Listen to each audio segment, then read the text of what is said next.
नमस्कार। संपदा के विभिन्न मॉड्यूल्स की वीडियो सीरीज में आपका स्वागत है।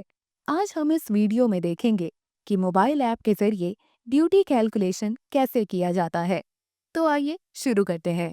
यह duty calculation module public portal और मोबाइल ऐप पर उपलब्ध है, यानी बिना लॉगिन किए कोई भी इसका उपयोग कर सकता है। जब आप ड्यूटी कैलकुलेशन मॉड्यूल पर क्लिक करेंगे तो सबसे ज्यादा इस्तेमाल होने वाली रजिस्ट्री जैसे sale, purchase, mortgage, gift deed या लीज डीड सबसे ऊपर दिखाई देगी। आप अपनी जरूरत के अनुसार डीड को चुन सकते हैं और उसका डीड कैटेगरी, डीड टाइप और इंस्ट्रूमेंट टाइप अपने आप दिख जाएगा। अगर आपको कोई खास इंस्ट्रूमेंट टाइप ढूंढना हो तो कम से कम 4 अक्षर डालकर सर्च कर सकते हैं। उदाहरण के लिए, अगर आपको गिफ्ट डीड सर्च करनी है तो गिफ्ट टाइप करें। इसमें गिफ्ट से संबंधित सभी विकल्प लिस्ट में आ जाएंगे। आप इनमें से अपनी जरूरत का विकल्प चुन सकते हैं और उसका डीड कैटेगरी और इंस्ट्रूमेंट टाइप अपने आप लिस्ट हो जाएगा। आप चाहें तो डीड कैटेगरी या डीड टाइप को भी डायरेक्ट सर्च कर सकते हैं, जैसे मिसलेनियस कैटेगरी की विल डीड।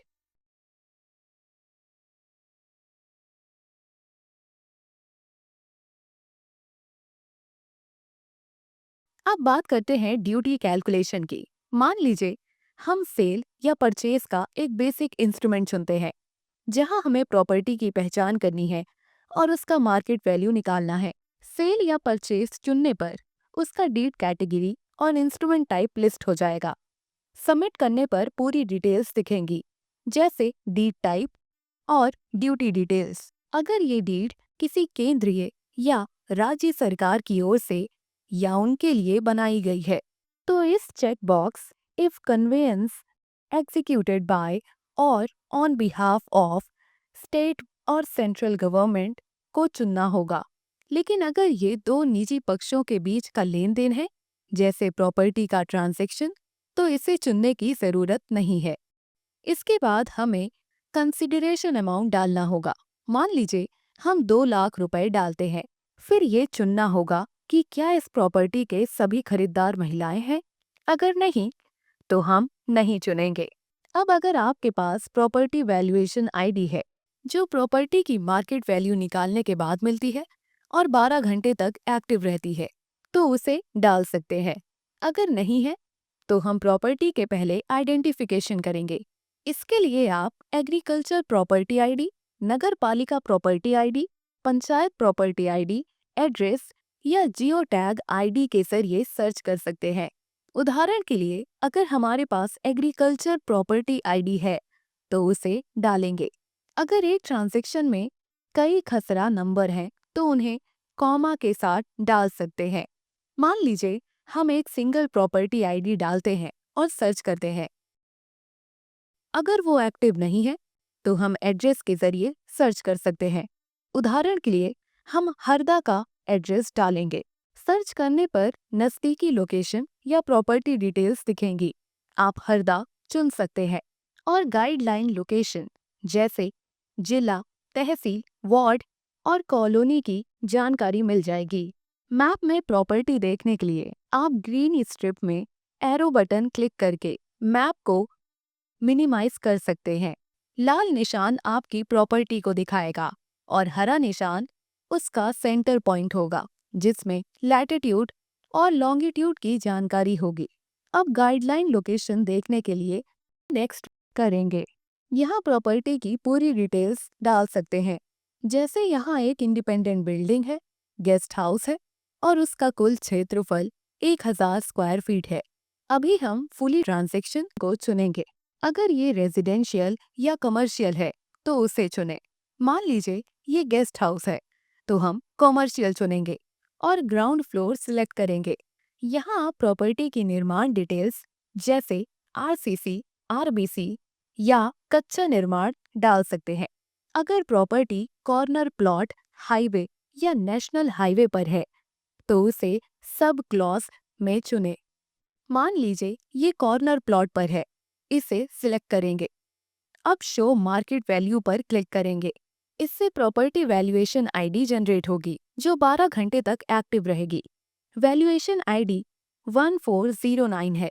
तो ये दिखाएगा कि प्रॉपर्टी की market value, stamp duty, municipal duty, जनपद ड्यूटी और रजिस्ट्रेशन फी कितनी है। अभी अगर हम यहाँ ओनर डिटेल्स वाले बटन पर क्लिक करेंगे तो मालिक की सारी जानकारी स्क्रीन पर आ जाएगी, लेकिन अभी के लिए वो डिटेल्स यहाँ दिख नहीं रही हैं।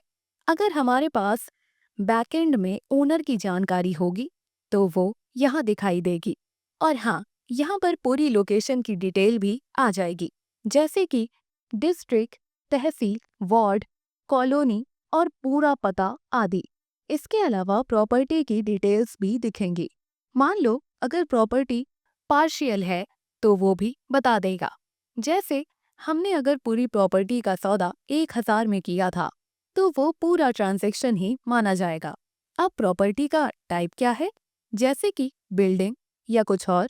अगर बिल्डिंग है तो वो इंडिपेंडेंट है या नहीं, उसका टोटल एरिया कितना है और ट्रांजैक्शन एरिया कितना है, ये सभी डिटेल भी यहाँ मिलेगी।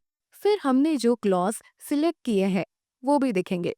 जैसे अगर प्रॉपर्टी कॉर्नर प्लॉट पर है तो उसकी गाइडलाइन वैल्यू में 10% का इजाफा हो जाएगा। तो मान लो प्रॉपर्टी की मार्केट वैल्यू 15 लाख थी, लेकिन कॉर्नर प्लॉट होने की वजह से उसमें 10% बढ़ोतरी होगी। अब अगर हमने कंस्ट्रक्शन डिटेल भरी थी तो वो भी यहाँ दिखेगी। अगर तुम क्रॉस मार्क पर क्लिक करोगे तो वो सेक्शन बंद हो जाएगा। तो मान लो प्रॉपर्टी की वैल्यू 15 लाख थी और कॉर्नर प्लॉट की वजह से उसमें 10% बढ़ोतरी हुई। अब टोटल प्रॉपर्टी वैल्यू क्या हुई, 1,73,36,127 रुपए। तो ये वैल्यू अब सिलेक्ट हो गई है। हम इसे नोट डाउन कर लेंगे। अब इसको क्लोज करेंगे। क्लोज करने के बाद प्रॉपर्टी की वैल्यू जनरेट हो जाएगी। अब अगर कोई असम्पशन चाहिए तो वो भी यहाँ कर सकते हैं। जैसे अगर प्रॉपर्टी कोई गवर्नमेंट स्कीम से ली गई है या हाउसिंग बोर्ड से अलॉट हुई है तो उसका ड्यूटी असम्पशन मिल सकता है। ऐसे कई सारे क्लॉज हैं। अगर हमें कोई असम्पशन चाहिए तो यहाँ सिलेक्ट कर सकते हैं। उस हिसाब से प्रॉपर्टी गाइडलाइन वैल्यू या ड्यूटी वैल्यू बढ़ेगी या घटेगी। उदाहरण के लिए हमने एक क्लॉज सिलेक्ट किया है, इंस्ट्रूमेंट ऑफ सेल, जो प्राइवेट पर्सन ने किसी यूनिट के लिए किया है जो नॉन कमर्शियल एनर्जी जैसे सोलर या विंड से बिजली बनाती है। ये अजम्पशन सिलेक्ट कर लिया। अब हम प्रोसीड करेंगे। यहाँ सारे अजम्पशन की डिटेल्स दिखेंगी। जैसे अगर कुछ गवर्नमेंट के फेवर में हो रहा है तो रजिस्ट्रेशन ड्यूटी नहीं लगेगी। मान लो हमने एक और क्लॉज सिलेक्ट किया, इंस्ट्रूमेंट ऑफ सेल या मर्जर या अमालगमेशन ऑफ इंडस्ट्रियल यूनिट्स। इनको सिलेक्ट करके हम कंटिन्यू करते हैं। तो अब हम 2 असम्पशन सिलेक्ट कर लिए। इनकी पूरी डिटेल्स यहाँ दिखेंगी। अब ड्यूटी कैलकुलेशन में देखेंगे कि कौन सा डीड टाइप है, कौन कौन से असम्पशन सिलेक्ट किए हैं। इसके अलावा जो प्रॉपर्टी वैल्यूएशन आईडी हमने जनरेट की थी वो थी 1409, वो भी यहाँ दिखेगी। यहाँ पर मार्केट वैल्यू, स्टैम्प ड्यूटी जो कि 8,66,807 रुपए है, म्युनिसिपल ड्यूटी, जनपद ड्यूटी, उपकर ड्यूटी और रजिस्ट्रेशन फी, ये सारी डिटेल्स दिखेंगी। तो यहाँ 4 तरह की स्टैम्प ड्यूटी होती हैं, government stamp duty, municipal duty, जनपद ड्यूटी और उपकर ड्यूटी। फिर ये सारा टोटल स्टैम्प ड्यूटी कितना हुआ, रजिस्ट्रेशन फी कितनी हुई और टोटल पेएबल अमाउंट कितना है, ये सब यहाँ दिखेगा। हमने जो अजम्पशन सिलेक्ट किए उनके हिसाब से रजिस्ट्रेशन फी नहीं देनी पड़ेगी, सिर्फ स्टैम्प ड्यूटी देनी होगी। तो टोटल कितना पे करना है वो यहाँ ड्यूटी कैलकुलेशन में दिखेगा। अब अगर हम चाहें तो सारी जानकारी को पीडीएफ में डाउनलोड भी कर सकते हैं। संपदा सिस्टम से कनेक्ट करके ये सारी डिटेल्स जैसे deed details, property valuation ID, market value, stamp duty, registration fee और टोटल पेएबल अमाउंट सब कुछ दिखेगा। तो बस इसी तरह हम ड्यूटी कैलकुलेशन कर सकते हैं। यह सुविधा स्टैम्प ड्यूटी व रजिस्ट्रेशन फीस जानने के लिए लाभकारी है। अगली वीडियो में हम आपको मोबाइल ऐप के द्वारा ई रजिस्ट्री डीड वैलिडेशन कैसे करते हैं इसकी जानकारी देंगे।